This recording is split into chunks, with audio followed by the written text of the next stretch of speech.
Welcome to Crafty Anew. Today I'm excited to show you a product that's hopefully going to be a game changer in my craft room. Qfun has been nice enough to send me one of their laminators to try out. This is something I've always kind of wanted to experiment with, and I noticed that a lot of people are doing it in the junk journaling world. They're playing around with laminators, so I was super excited when they asked if I would try one of these out and give my honest review and opinion on it. And so yeah, that's what today's video is about.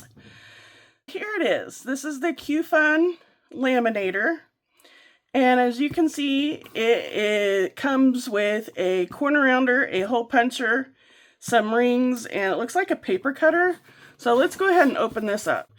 Looks like we've got some laminator sheets. Let's just go ahead and unbox everything and then we'll go through all the details.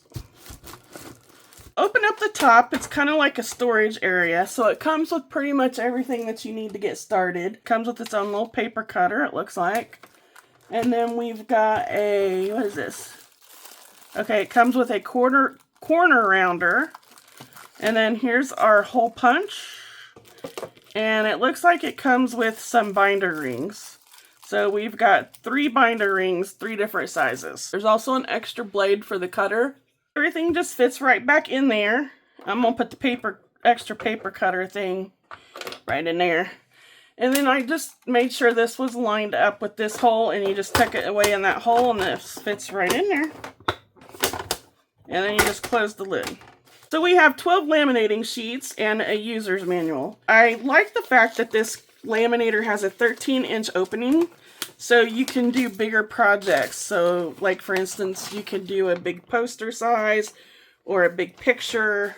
Okay, a couple things that I like about this is that it is sleek, it's compact, and it only takes 1 minute to heat up. So we're not going to have to wait forever for the laminator to heat up. And also has a cold option.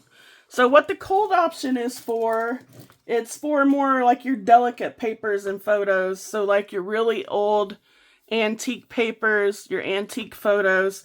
And you want to use the thermal or heat option for like your documents, certificates, cardstock, something that's going to have to catch and hold and doesn't smear or smudge. The cold option helps protect your pictures, and the heat won't, because you know, some of the older pictures, sometimes heat will kind of spread the ink around or destroy the picture.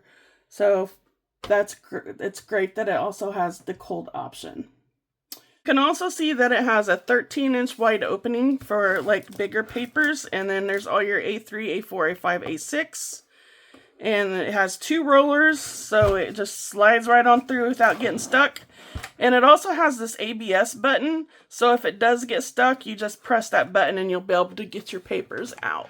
Okay, we're going to try it out, and at the end of the video, I will give my honest opinion about it. And yeah, so let's get into it and let's have some fun. Okay, so we're just going to set the laminator to the side for right now until we can get our project done. And then we'll get it out. It only takes 1 minute to heat up, so that'll be great to figure out if it really does only take 1 minute to heat up. Okay, these might just be the prettiest bookmarks I've ever made, and all it took was some cardstock, a laminator, and those dreamy glass transfer stickers that make everything look really fancy. So here's what you'll need. You'll need some sturdy cardstock, glass transfer stickers. I got mine off Temu, of course.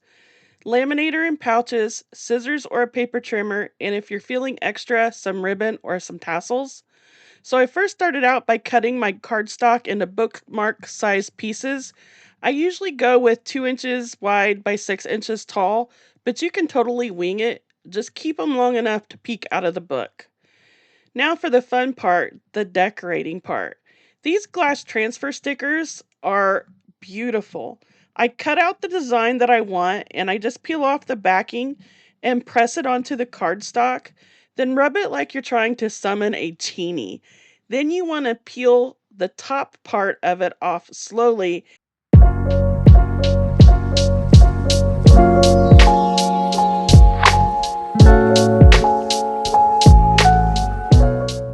I have my stickers on, or transfers, or whatever you want to call these, I just took my scissors and I just trimmed up the edges nicely to get rid of all that overhang.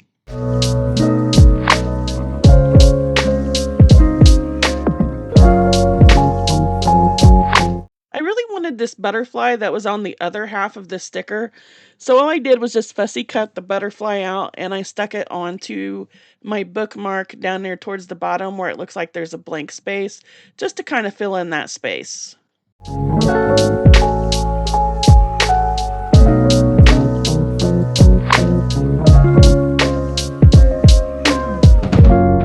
I run it through the laminator, I want to round the corners on this.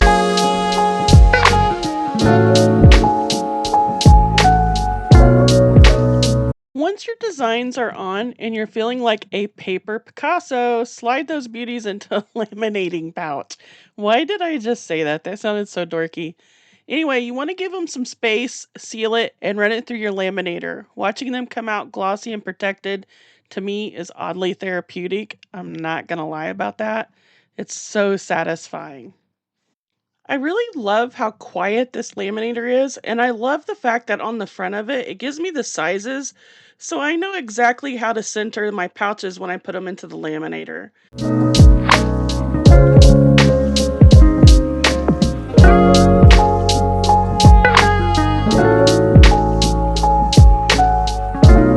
Once it comes out of the laminator, I'm just going to trim all the excess plastic off the bookmark.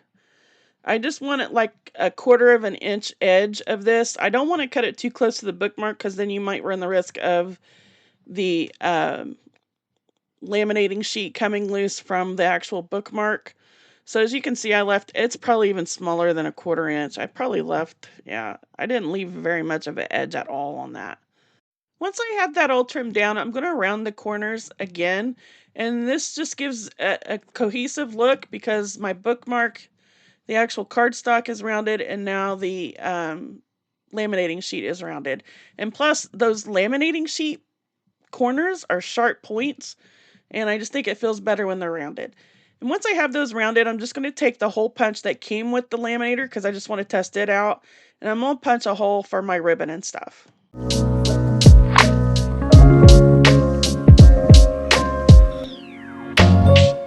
Now I'm just going to take some of this black lace ribbon and I'm just going to run it through the hole at the top for a nice little bookmark topper. And I am actually going to cut this down because it's kind of long.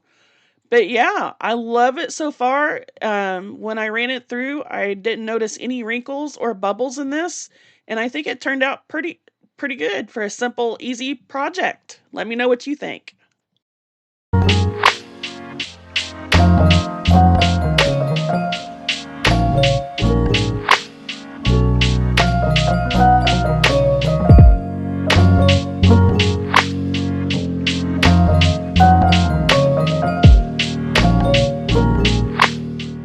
For this next project, I've got a really fun and easy DIY. We're going to be making a mini laminated photo album using some of my favorite antique pictures.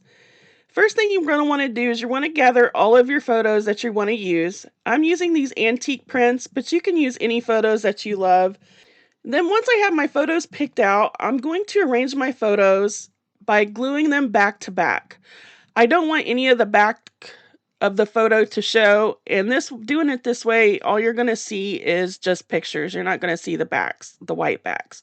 And this will save time because now you don't have to ink anything or put anything on the back of these pictures. And I'm just going to use a glue stick to do this.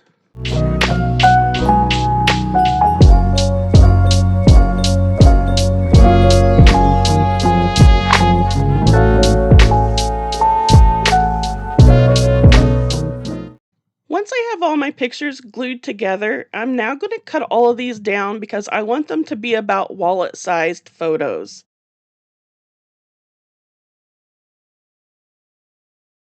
Once I have all the photos cut down to the same size, I'm going to take some vintage photo distress oxide, and I'm just going to ink the edges and the corners. I want these to be really dark just to make it look a little more vintage and realistic.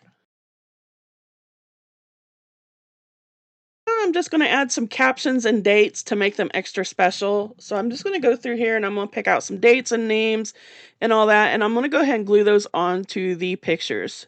And this just gives it a more realistic feel to these pictures. I don't know. Plus, it just adds a little more decoration to them.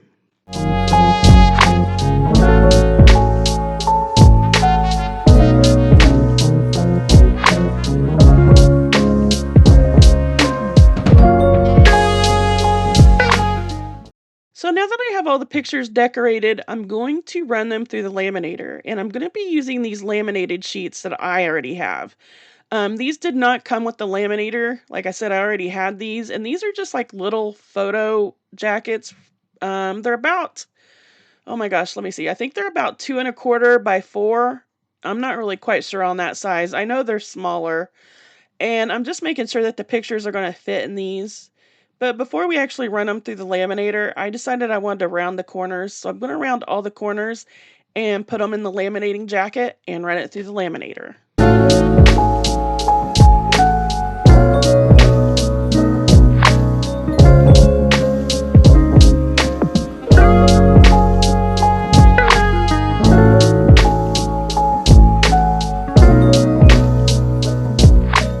Once all the pictures are laminated and cooled, we're going to cut them out carefully, leaving a little border around each photo so that they stay sealed. And then once we have that cut out, I'm just going to round the corners again. I know I already rounded them before I laminated them, but now I want to get rid of those sharp corners that the lamination leaves, and I'm just going to round those two to kind of fit the photo. Now, punch a hole in the corner of each laminated photo. Make sure the holes line up so they'll flip easily on the binder clip.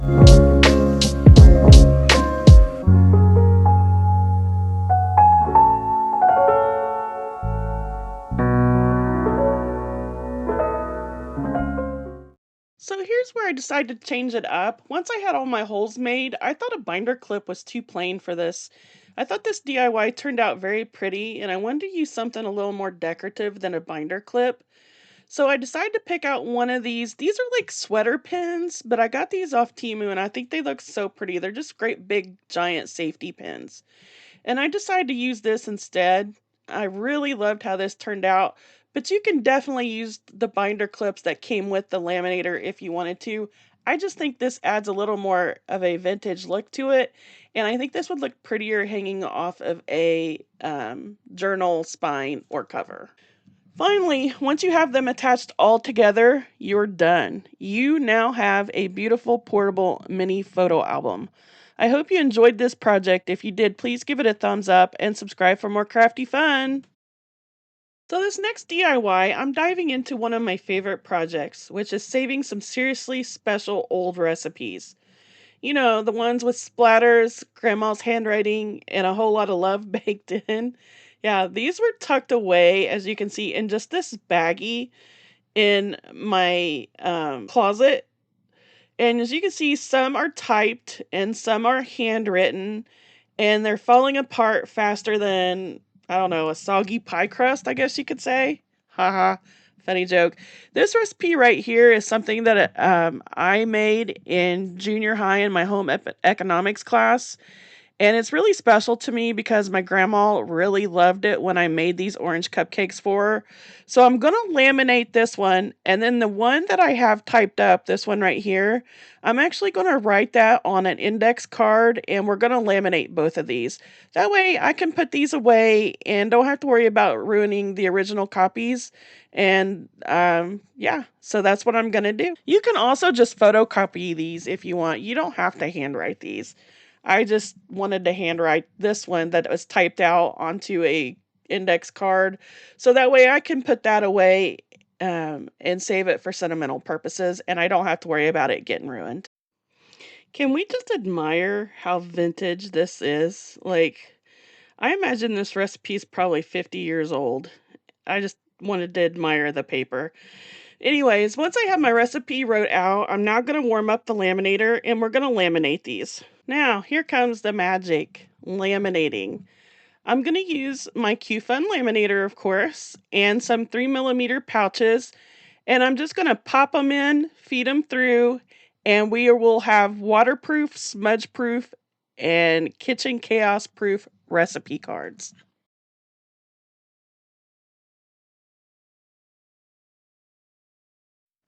Now you're going to want to get out the paper trimmer that came with the laminator, and we're just going to trim the edges, leaving a little bit of a border so that we keep the seal tight.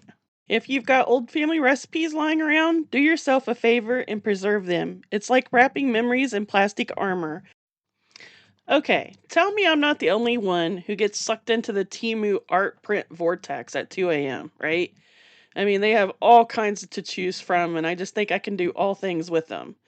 So these canvas prints, can I just say, are stunning, but they're also fragile because anything you buy off Temu, it's not the best quality. So I thought, why not? Let's laminate them and give them a little bit of armor. I'm going to start out by using the laminator sheets that actually came with the laminator. These are the bigger sheets.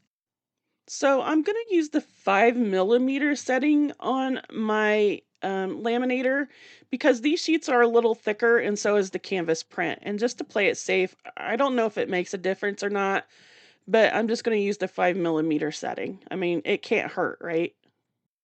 I'm just lining up my canvas print so that there's no wrinkles or no folded edges. And I'm just making sure this is smooth and straight as possible before I close the laminating pouch and insert it into my laminator. Once my laminator is warmed up and I have my picture in my laminating pouch to where I want it, I am going to just line it up and slide it in. And watching it come out is so satisfying. No wrinkles, no bubbles, and I just feel like we're going professional mode here. Just love it. I love watching it come out all glossy and sealed. So weirdly satisfying. It's giving off like a budget art gallery curator type deal. Does that make sense? I don't know. I just love it. I feel like I'm making art.